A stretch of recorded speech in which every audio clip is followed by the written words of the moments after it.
In Savar village of Yavatmal district, farming has become unpredictable. Floods, delayed rain, and sudden downpours have destroyed crops again and again. This is the story of three women who shows how climate change shapes everyday survival in Vidarbha. आमच्या घरी शेती होती 4 acre. मागच्या वर्षी खूप पूर आला. पुराच्या नंतर शेत पूर्ण वाहून गेलं, म्हणून यंदा लोकांची रोजमजुरी करत आहे. आणि आम्ही घरी झोपलेलेच होते सगळे. जेव्हा 5:30 वाजता पूर आला, 5:30 वाजता पूर आला, इथं शेतात कोणीच नाही, सगळे घरी. आणि मग पराठी पात्यावर आलेली पराठी समजा 10 एकर पराठी वाहून गेली. आणि एवढं नुकसान झालं लोकांचं की खूप लोकांचं झालं, आमचंही झालं ना. आमची विहीर फुटून गेली ना. शेतीवर म्हणजे नापिकी झाली, काहीच नाही झालं ना. मालच गेल्यावर काय पिकाचं राहिलं, काहीच नाही पिकलं. पाणी वेळेवर नाही आलं तर पराठीला बोंडे कमी येते. पाणी जर जास्त खूप पाणी आलं तर पराठीला बोंडे असं लागून खराब होतात. तुरीच्या वेळेस तुरीला खूप मोठा बार आला, चांगल्या शेंगा फुलं लागले खूप. तर अचानक वातावरण बदललं, धुवारी पडली, त्याच्यामुळं पूर्ण फुलं जमिनीवर खाली पडून गेले, पूर्ण बार खसून गेला. त्याच्यामुळं तुरी कमी झाल्या आम्हाला. सोयाबीनला शेंगा नाही लागत बरोबर, त्याच्यामुळे उत्पन्न कमी होते शेतीचं. असंच होते पाणी जर वेळेवर नाही आलं तर. आता आजपासून तर 10 वर्षानंतर सोयाबीन चांगलं पिकत होते. सोयाबीन, पराठी पाणी व्यवस्थित येत होतं ना. उडदाले, मुंगाले फुलं येते, चांगला बार आलेला असते. अचानक पाऊस येऊन जाते, पाऊस आला का पूर्ण बार ते गळून जाते. पाणी सुरू राहिलं 2-3 दिवस सारखं तर पूर्ण बार गळून जाते. डबल ते बार येत नाही, त्याला चांगलं पिकत नाही. ते मग पिकत नाही तर ते उत्पन्न काही बरोबर होत नाही. म्हणून इकडले लोक काही आता उडीद मूग पेरणं सोडले, समजा काही पेरत नाही आहे.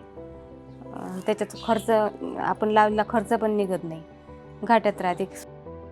महिला मजूर व शेतकरी महिला यांना खूप मेहनत करावी लागते, काम करावे लागते. सकाळी शेतात घरचे कामं करून शेतात जावं लागतं. दुर्लक्ष होतं तब्येतीवर, कारण इतका तास काम करावं लागते. 24 पैकी 12 तास कामच करत राहावं लागतं. तर ते पोटासाठी त्याला करावंच लागते, पर्यायच नसतो दुसरा केल्याशिवाय.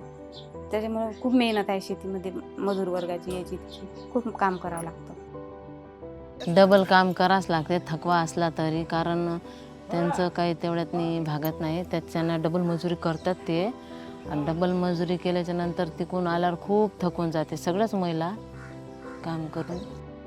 पाणी जेव्हा येईल तेव्हा काम लागेल मजुराला, तेव्हापर्यंत काही लावत नाही. जास्त पाऊस आला तर कामसुद्धा लागू शकत नाही, कारण वावरातनी गाळण राहते, फसते.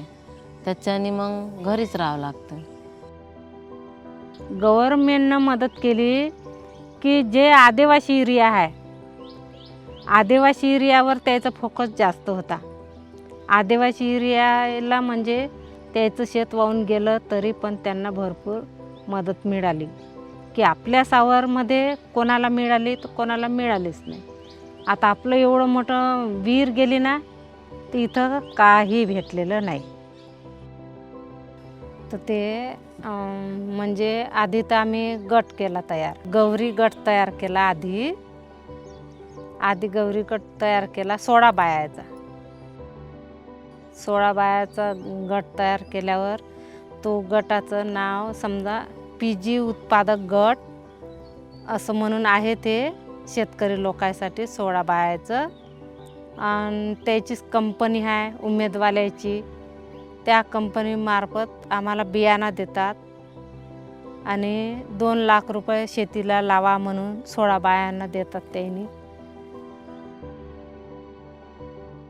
पाणी जर वेळेवर नाही आलं, आम्ही मग नंतर पाईप स्प्रिंकलर लावू शकतो, पाणी लावतो त्याला. आम्ही पाणी शेतीत विहीर आहे, विहिरीचं पाणी आम्ही देऊ शकतो. थोडं थोडं विहिरीचं पाणी देतो.